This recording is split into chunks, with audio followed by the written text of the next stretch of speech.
My name is Ethan Carter, and for most of my life, I believed in loyalty, love, and the sanctity of marriage. I met my wife, Sophia, when we were in college. She was everything I ever wanted: smart, beautiful, and full of life.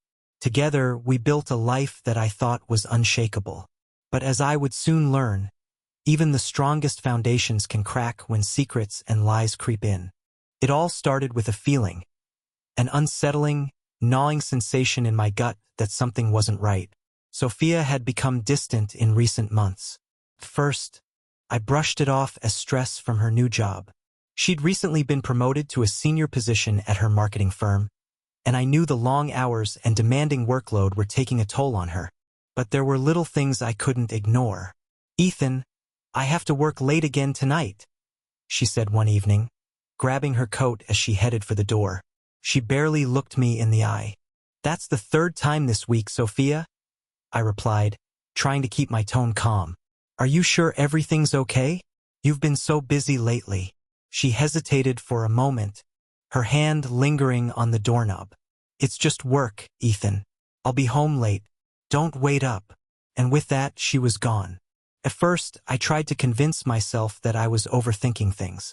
But the signs were there, clear as day. She started guarding her phone like it held the nuclear codes, taking it with her everywhere, even to the bathroom. She laughed at texts she wouldn't share with me, and when I asked who she was talking to, her answers were vague. "Oh, just a coworker," she'd say with a dismissive wave of her hand. Sophia and I had always been open with each other. We shared everything: our hopes, our fears, our dreams. But now it felt like there was a wall between us, one I couldn't break through no matter how hard I tried. One night, as I sat alone in the living room, staring at the flickering light of the television, I realized I couldn't keep ignoring the signs. I needed to know the truth, no matter how much it might hurt. The opportunity came unexpectedly. Sophia had left her laptop open on the kitchen counter, and for the first time in years, curiosity got the better of me. I hesitated, my hand hovering over the keyboard. "Don't do this, Ethan," I muttered to myself. "You're better than this." But the doubts in my mind were too loud to ignore. I opened her email, feeling a pang of guilt as I did. First, there was nothing unusual: work emails, newsletters, and receipts. But then I saw it. A string of messages from someone named Ryan. My heart sank as I clicked on the thread. The messages were casual at first, talking about work projects and office gossip. But as I scrolled further, the tone changed. "Last night was amazing," one message read. "I can't stop thinking about you." My hands trembled as I read Sophia's reply. "Me too. I wish we could spend more time together. I hate sneaking around like this." The words hit me like a punch to the gut. I couldn't believe what I was reading. Sophia, the woman I had loved and trusted for so many years, was having an affair. I closed the laptop and sat back in my chair, my mind racing. A part of me wanted to confront her immediately, to demand answers. But another part of me wasn't ready. I needed time to process what I had just discovered. The next few days were a blur. I went through the motions of daily life: work, errands, small talk with Sophia, while the weight of her betrayal pressed down on me. I started paying closer attention to her behavior, looking for any clues that might confirm what I had read. One night, I decided to test her. "Sophia," I said as we sat down for dinner, "I was thinking we could go away for the weekend, just the two of us. It's been a while since we've had any time together." She looked up from her plate, her expression unreadable. "That sounds nice, Ethan, but I'm swamped at work right now. Maybe another time."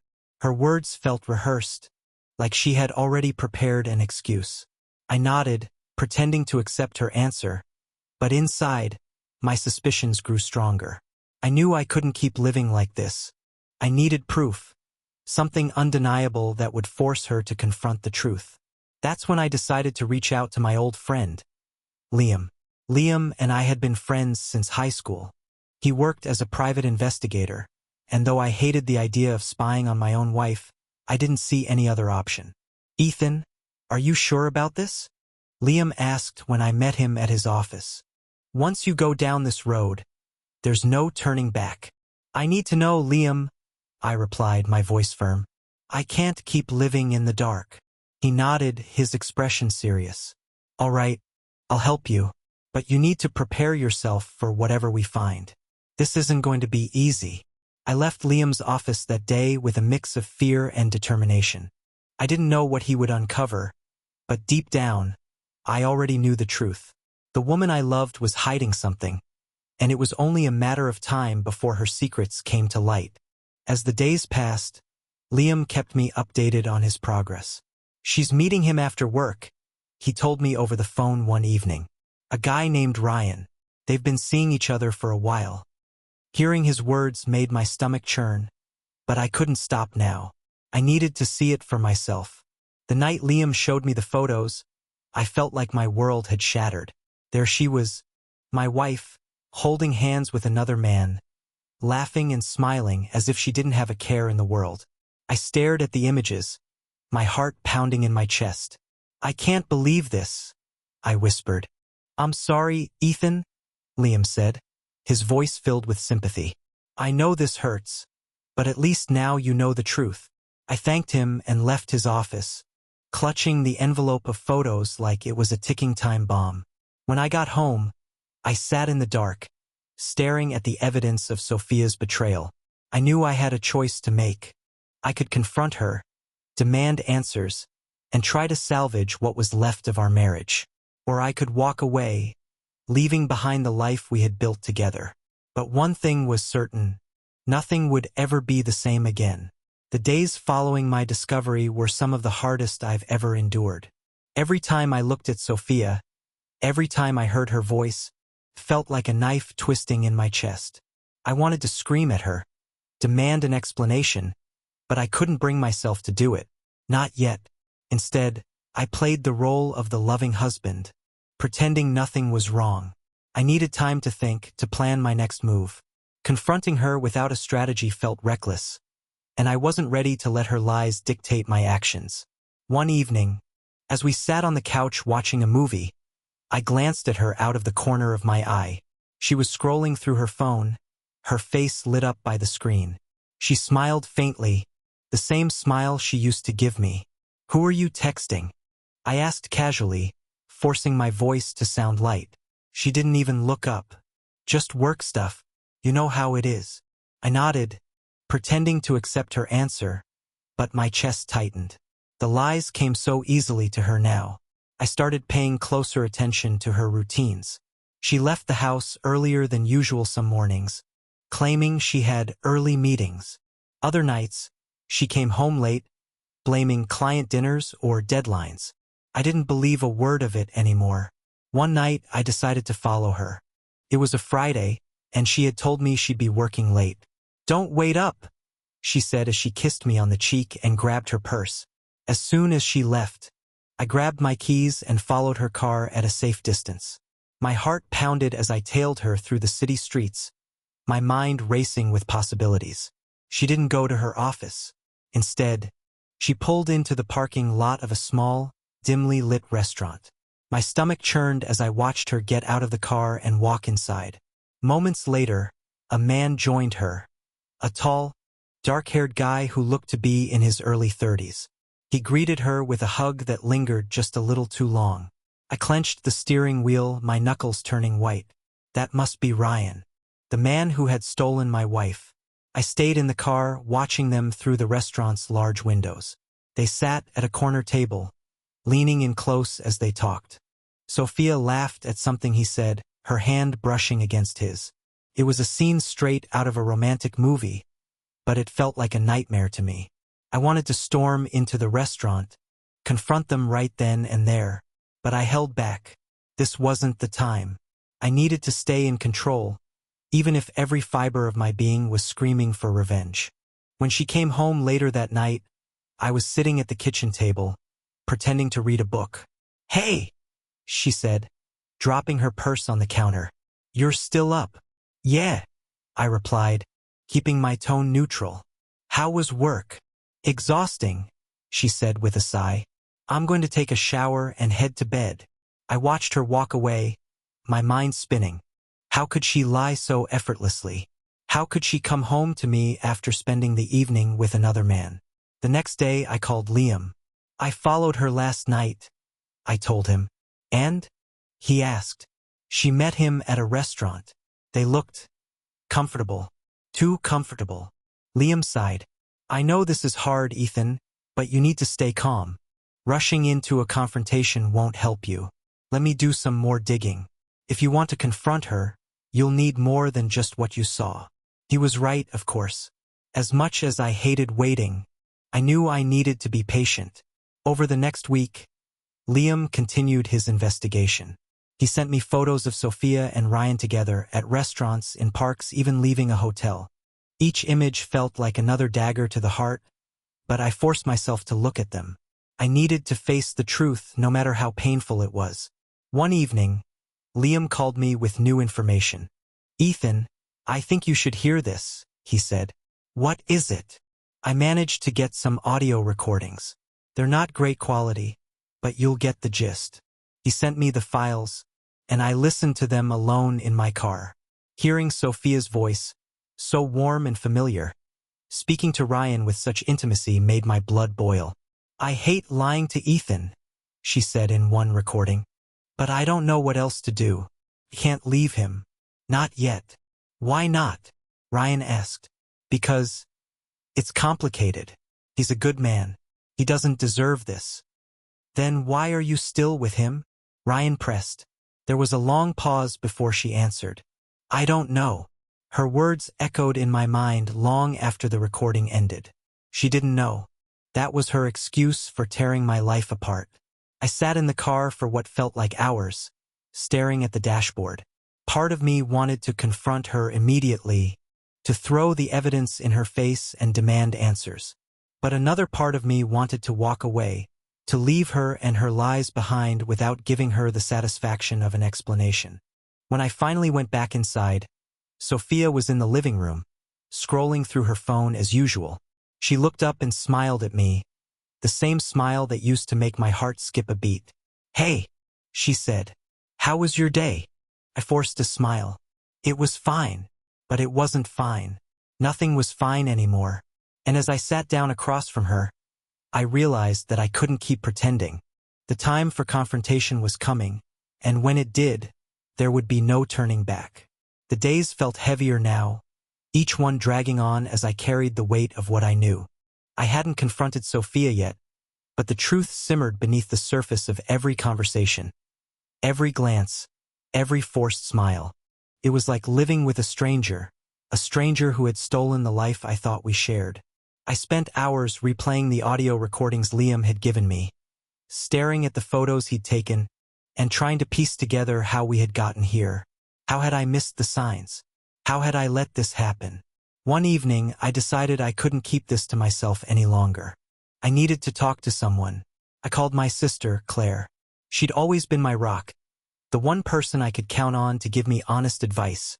No sugarcoating. When she answered, her voice was cheerful. Ethan, it's been a while. How are you? I hesitated, unsure of how to begin. Not great, Claire. I need to talk to you about something. Her tone immediately shifted. What's wrong? Is it Sophia? I sighed. Yeah, it's Sophia. I think No, I know she's cheating on me. There was a long pause on the other end of the line. Ethan? She said finally, her voice soft. Are you sure? I have proof, I said, my throat tightening. Photo, message. Even recordings. She's been seeing some guy named Ryan. Claire let out a heavy sigh. Oh, Ethan. I'm so sorry. I don't even know what to say. I don't know what to do, Claire, I admitted. Part of me wants to confront her, but another part of me, I don't even know if it's worth it. Listen, she said firmly. You deserve answers. If she's been lying to you, she owes you an explanation. But you need to be prepared for whatever she says. This isn't going to be easy. I know, I said quietly. Do you want me to come over? She offered. No. I said quickly. I need to handle this on my own. But thanks for listening, Claire. It means a lot. Always, she said. And Ethan? Whatever happens, you're gonna get through this. You're stronger than you think. Her words gave me some comfort, but they didn't make the decision any easier. That night, as I lay in bed next to Sophia, I stared at the ceiling, my mind racing. I couldn't keep pretending everything was fine. The lies were suffocating me. The next morning, I woke up early, determined to confront her. I waited until she came downstairs, still in her pajamas, sipping her coffee. "Sophia," I said, my voice steady but firm. "We need to talk." She looked at me surprised. "About what?" "About us," I said, gesturing for her to sit down. She hesitated, then sat across from me at the kitchen table. "Okay," she said slowly. "What's going on?" I took a deep breath, my heart pounding in my chest. "I know about Ryan." Her eyes widened, and for a moment, she looked genuinely shocked. But then her expression hardened. "What are you talking about?" "Don't," I said, my voice sharper than I intended. "Don't lie to me, Sophia. I know everything. I've seen the photos. I've heard the recordings. I know you've been seeing him." She stared at me, her face pale. You've been spying on me?" "I had to," I said, my voice breaking. "You weren't going to tell me the truth, were you?" She looked down at her hands, silent. "Why, Sophia?" I asked, my voice filled with pain. "Why would you do this to us?" "To me?" She didn't answer at first. When she finally looked up, her eyes were filled with tears. "I don't know, Ethan," she said quietly. "I didn't mean for this to happen." "Didn't mean for what to happen?" I demanded. "You didn't mean to betray me? To lie to me? To destroy our marriage?" "It wasn't like that," she said, her voice trembling. "It just happened. I didn't plan it." "That's not good enough," I said, shaking my head. "You don't just accidentally have an affair, Sophia. You made a choice.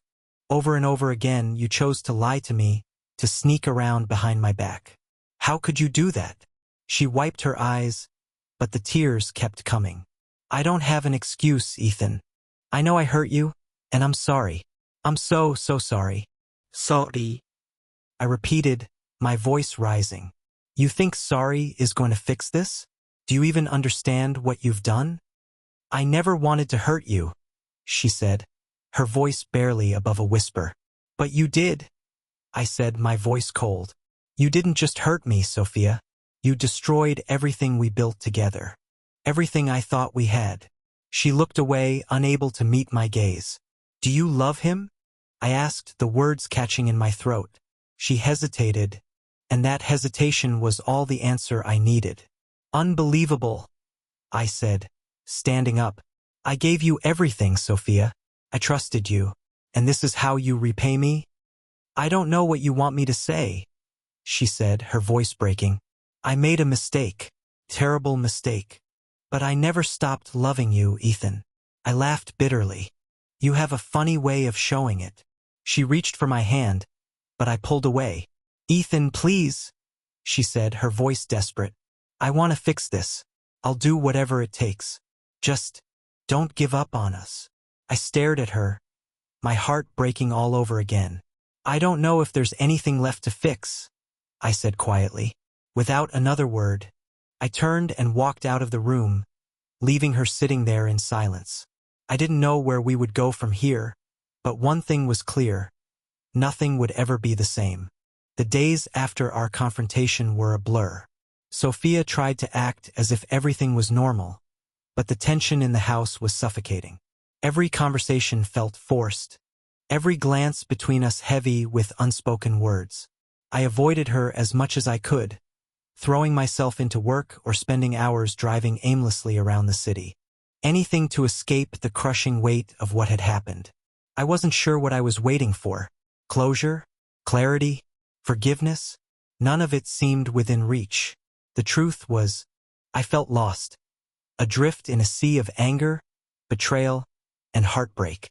One evening, as I sat in my car outside a quiet park, my phone buzzed. It was Liam. "Hey," he said when I answered. "How are you holding up?" I sighed.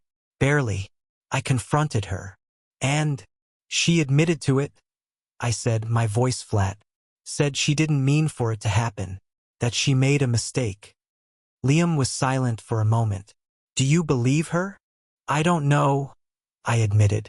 Part of me wants to, but how can I? She lied to me for months. How am I supposed to trust anything she says now? You don't have to decide anything right now, Liam said. Take your time. Figure out what you want. What I want, I repeated bitterly. What I wanted was the life we had before all of this. But that's gone now, isn't it? Maybe, Liam said carefully. But that doesn't mean you can't rebuild something new. Whether that's with her or without her, that's up to you. His words stuck with me as I drove home. Rebuilding. Starting over. Was that even possible? When I walked through the door, Sophia was waiting for me in the living room. She looked up as I entered, her eyes red and puffy from crying. Ethan, she said softly, can we talk? I hesitated, then nodded. All right. She gestured for me to sit, but I remained standing. What is it? She took a deep breath, her hands trembling. I've been thinking about what you said, about what I did. And I know I don't deserve your forgiveness, but I need you to know how sorry I am. I never wanted to hurt you. You keep saying that, I said, my voice cold. But it doesn't change anything, does it? No, she admitted, tears streaming down her face. But I need you to understand. I was lost, Ethan. I felt like we were drifting apart, like you didn't see me anymore. And Ryan, he made me feel wanted, like I mattered. I stared at her, my jaw tightening. So this is my fault? Is that what you're saying? No, she said quickly. I'm not blaming you. I take full responsibility for what I did. But I need you to know why it happened. Not to excuse it, but to explain it.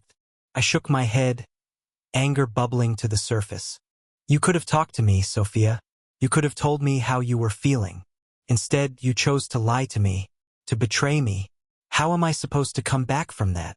She looked down, her shoulders shaking with silent sobs. I don't know, she whispered, but I want to try. I love you, Ethan. I always have, and I'll do whatever it takes to prove that to you. I wanted to believe her. I wanted to hold onto the love we once had, to find a way to move past this.